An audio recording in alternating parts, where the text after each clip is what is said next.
church's safety. You can locate us on TrinitySecurityAllies.com. Every Sunday, we do a 30-minute Facebook Live at 8 o'clock. You can either find us on our Trinity Security Allies Facebook page or our Church Safety Network page. We are a nonprofit. All of those that are listening, we are looking for financial partners to help us get the word out and keep this ministry going. Over 90% of the churches in the United States are 50 or 500 or less. 60% are under 100. We want to be able to reach those 90%. If you know somebody that would like to donate to a 501c3, have them contact us and let us get them into our Centurion Club.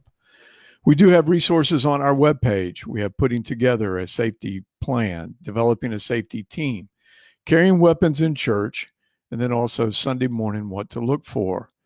We also have a blog. Our May blog is Who Was That Masked Man? This is a follow-up on our Thursday, April the 30th, Zoom training of putting together a safety plan. We do Zoom online training. We've started this since DHS has started putting out some warnings for the churches. This Thursday, May the 7th, we'll be doing developing a safety team. On May 14th, we'll be doing carrying weapons in a church. And on May 21st, we'll be doing Sunday morning, what to look for. And we'll be doing more of these after that. This is just what we got going on right now. If you're not able to make some of our trainings, we do post these afterwards on YouTube. So go to our YouTube page, Trinity Security Allies. Please subscribe. It helps us out in the long run. And we're just trying to do things to continue this ministry. This week, where normally we would do our church safety network meetings across the area, we're going to be doing a Zoom live for the May 5th. This is our second quarter church safety networking group. We'll be doing a couple of these just to make sure that we cover everybody. Please come out and just, this is going to be not a webinar, but an actual Zoom meeting to where you can ask questions or talk about things that are going on in your church and the different events that are happening near you. So let's get started. On April 23rd, we did a webinar with James Simmons on use of force in the church. If you were not able to make it, it is on our YouTube page. So please go out and listen to it. It's great information on how you should protect your church from being sued in cases of use of force.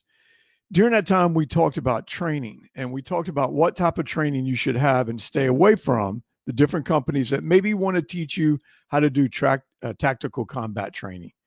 It puts you at a higher liability, and it's just one of these things that you really should be paying attention to that type of training. Plus, you also must maintain that level of training in case something is to happen, and that's very difficult to do.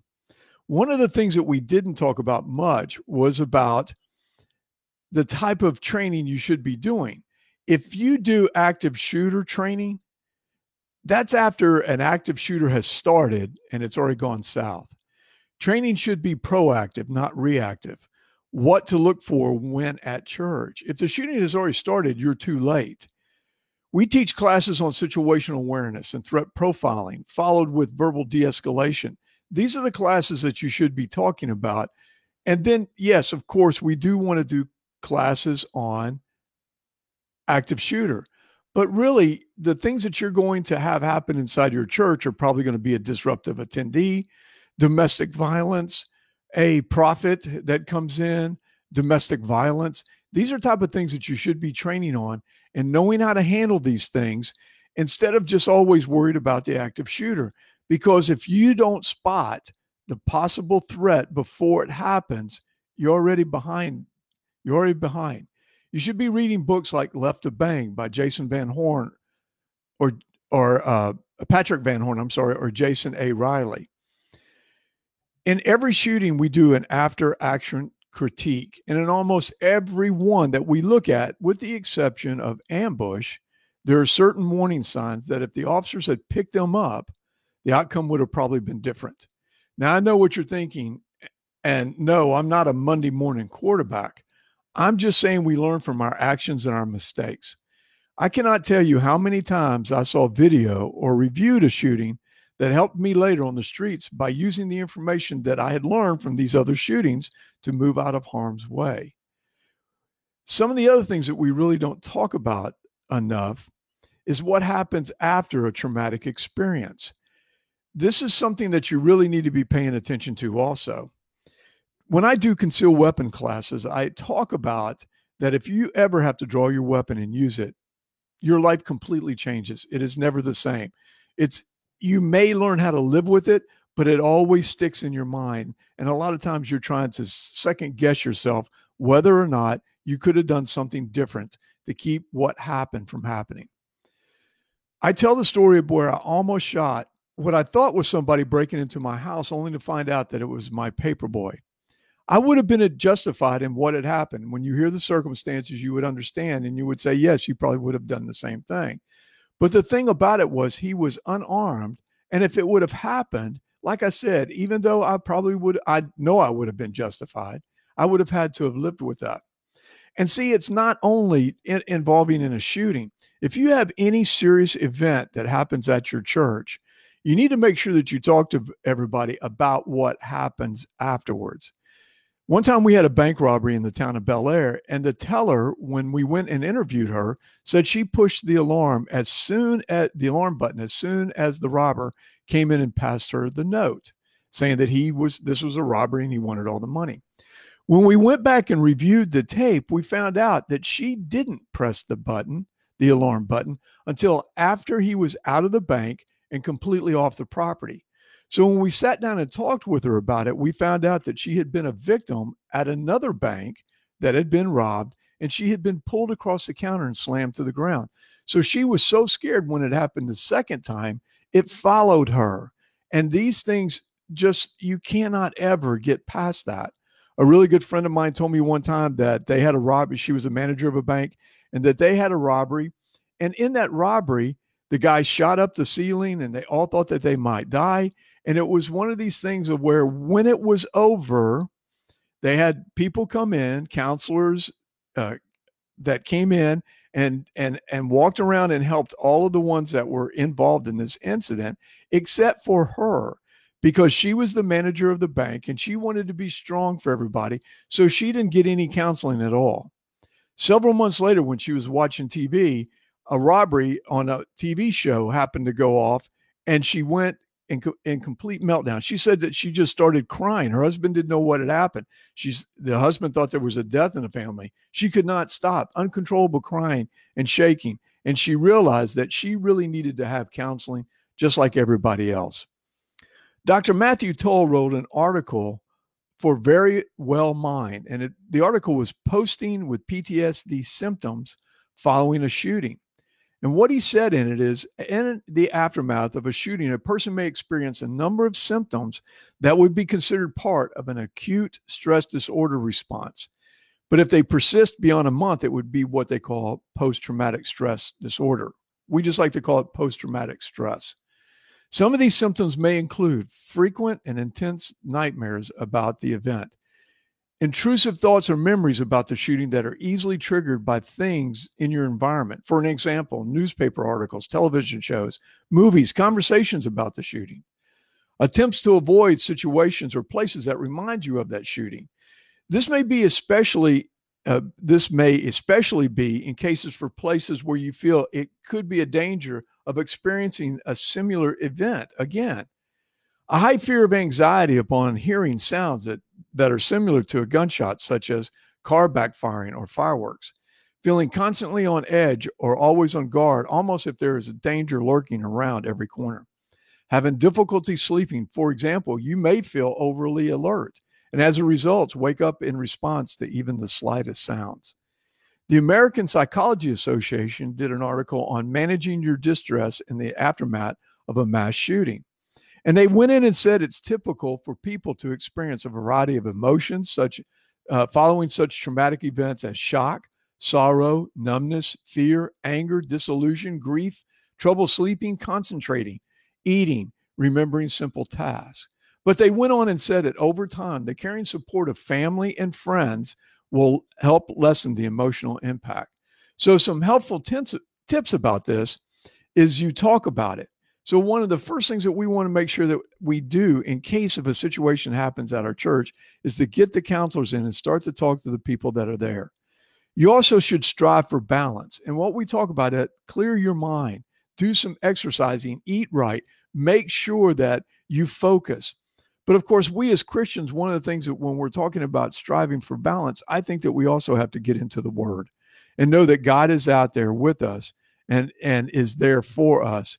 And we as Christians need to make sure that we continuously pray for those that have been affected by something like this. Turn off and take a break from watching the news, which may trigger memories or thoughts about the shooting. Honor yourself. Honor your feelings. Take care of yourself. Help others or do something productive. It's kind of the saying of get back into the saddle. Go out and help people that may have gone through this also. Of course, make sure you help yourself and give yourself time to experience your feelings and recover. It's just one of these things that, like I said, when we talk about getting ready or watching for an active shooter, when we talk about situational awareness of knowing your surroundings and what is happening, we talk about the threat profiling, or if you were to understand where we're coming from, it's basically from the book Left of Bang or the Marine Corps tactical tracking. We have to be aware of who is coming into our church. We talked about what happens if we start churches here real soon, and mask is one of the things that we start wearing. We've got to get used to this. This is something that could happen. So we need to be able to train to be able to look for the things before it happens. Now, one of the things that I kind of stress in the blog I just did out here, I talk about that you should be able to recognize the people in your church, especially if you've been there for a while, even with a mask or without a mask. You recognize them from behind. If they were to turn around and walk away from you, you would still know who they are if you saw them there. I tell this story about, I go running early in the morning, and we run down this trail, and it's very dark. And we've seen this guy walking a lot, and he has this just a unusual stride. While I was at church one Sunday, I saw this stride coming toward us. Now, I've never seen this guy's face because it's normally dark.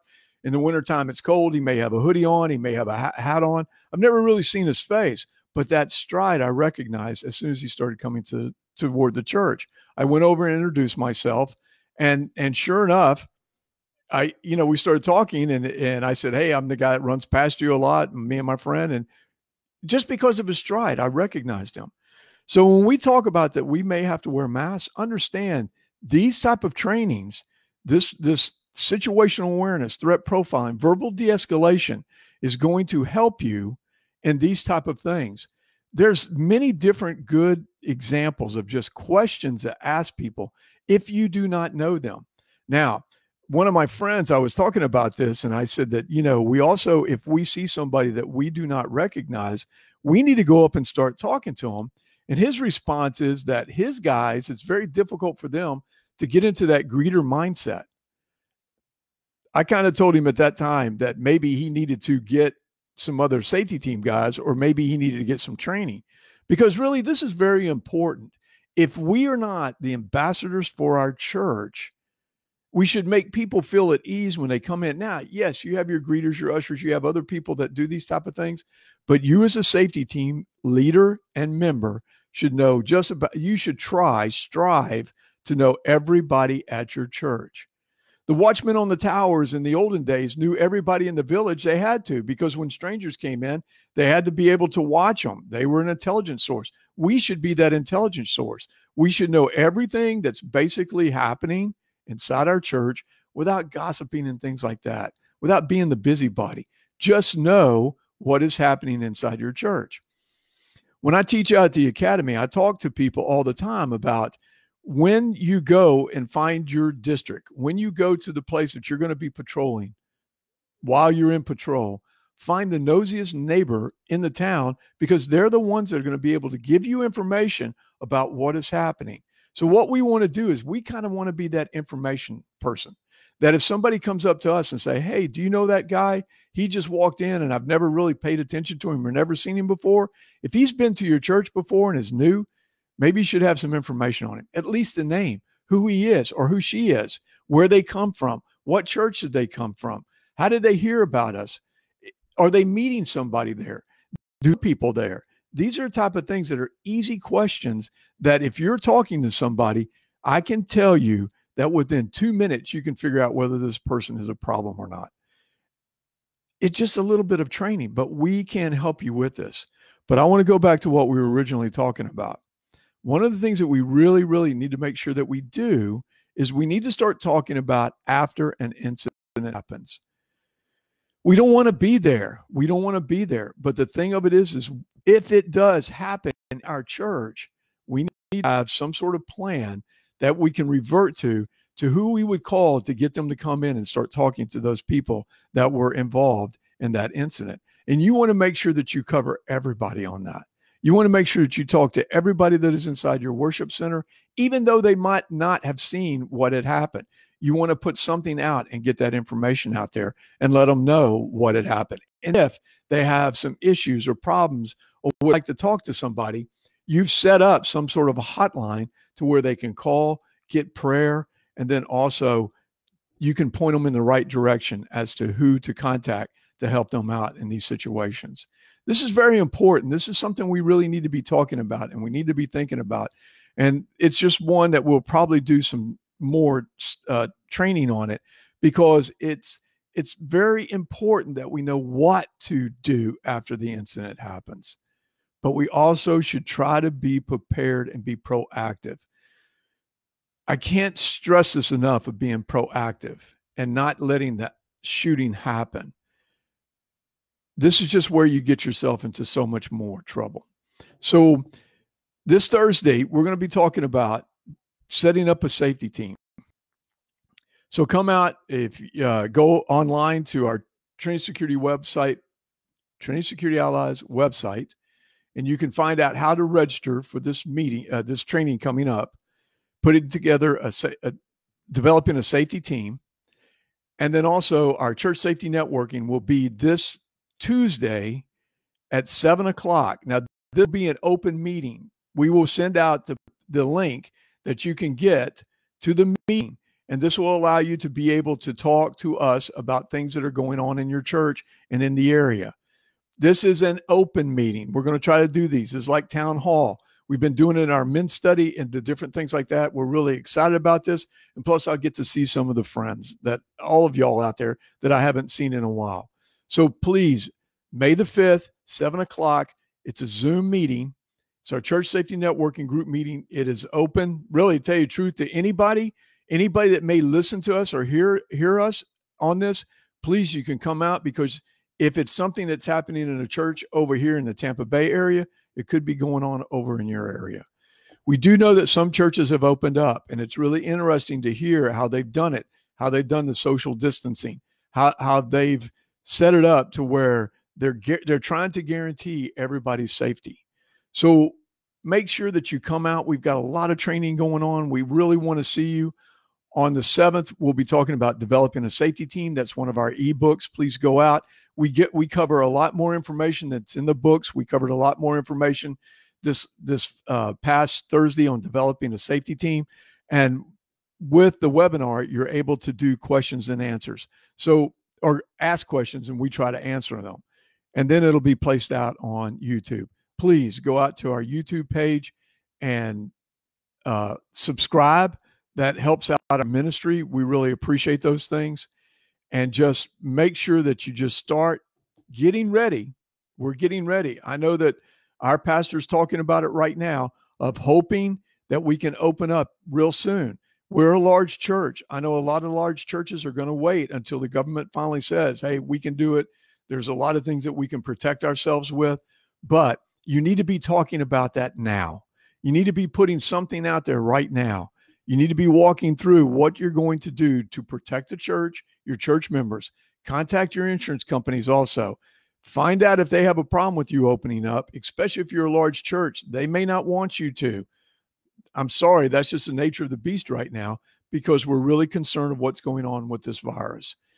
I know that states have opened up. Our state has opened up a lot, but this weekend I couldn't go camping because they had not opened up the parks yet. So it's coming. It's going to be here real soon. We're really excited about it. But, you know, let's just take it one step at a time. And if there's anything that we can do to help you out on these things, please let us know. We got about 10 more minutes left. I'm going to go over a little bit more what we talked about to make sure that you understand that if something happens in your church, you have to have some sort of plan to help those that are involved in this incident. It is just very serious. I have friends of mine that have been through traumatic experiences on police departments or traumatic experiences of where a child was hurt and the different things like that. And you need the counseling to help out, because if you don't get it, you're going to relive it. And it's just very difficult sometimes to overcome it. But as one of these said, with friends and family, a lot of things can be accomplished. And of course, also with God, we need to remember that he is always there with us.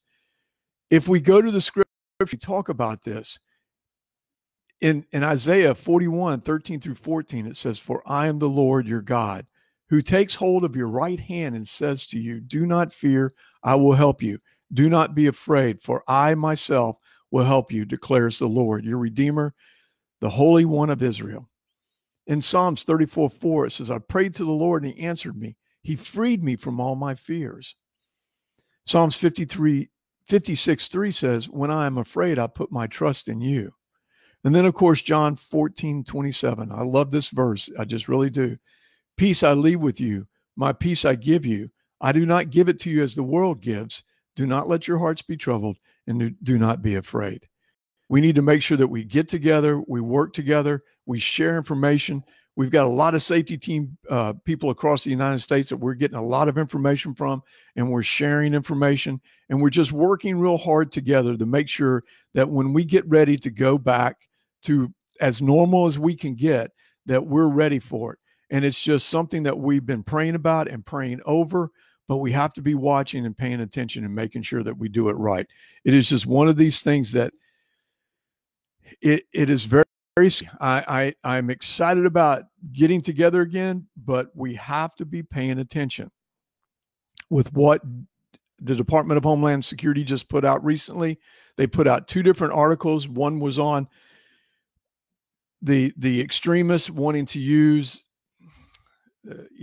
somehow be able to put the COVID-19 virus in a bottle and spray it on people. Listen, even if they could do it, I don't know how they could, but just being sprayed in the face by something and being told that or being spit on would just be a lot of concern and anxiety. So we need to be prepared for that. Of course, they talked more about the Jewish community than any of the other religions, but that doesn't mean it won't stop there and come over into ours.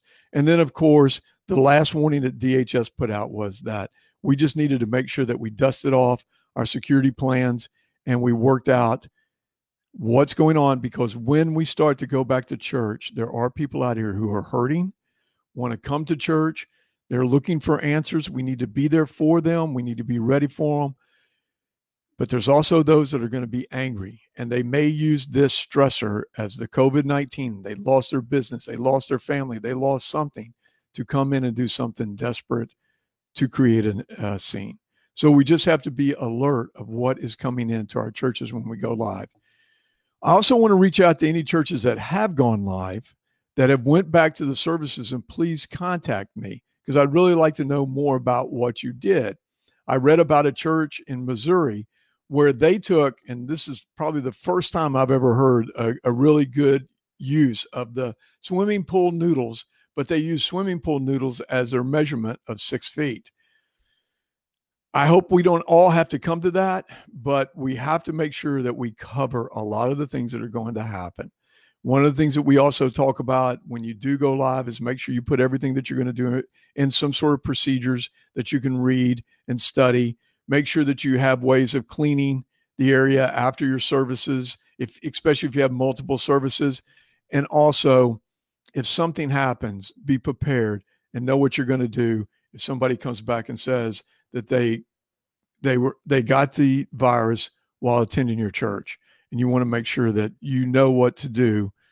You need to have your video, your cameras up. This is kind of an important time right now for something like that, so that you can take a look and see where this person was and maybe the people that they were around. So we need to just make sure that we're watching these type of things. I'm about finished for tonight. I've got about 5 minutes left. If there are any questions right now, we're just trying to get the information out there. We're putting a lot out. We're really excited about the Zoom webinars. Like I said, this Thursday, we're going to be talking about putting together a safety team. We go into how we do it at our church, what you should be looking for, what you don't want to see, and the different, armed. We go into armed and unarmed again. We're going to be talking about that. We're also going to be, like I said, doing the church safety networking. This is really important because we're going to be working on things that we have been noticing, things that we're seeing, and just if there's churches in the area that have problems or issues. Of course, right now, I know that we're not meeting. So we just may look at each other and talk to each other and find out what we're getting ready to do to get ready to go live. And that'll be a lot of good information. But at least we get together and we kind of talk about it, because really right now we're all in the same boat. This is just something we've never dealt with before. It's something that we never, ever expected. And so we just got to make sure that we stay together and we work on this together to make sure that it's as smooth as possible. So it's just going to be something coming up. I'm really excited and hoping and praying that we get to go back to church real soon. But I need everybody to be safe and be blessed. And we'll talk to you really soon. This is Jim Howard, Trinity Security Allies, where our ministry is your church's safety.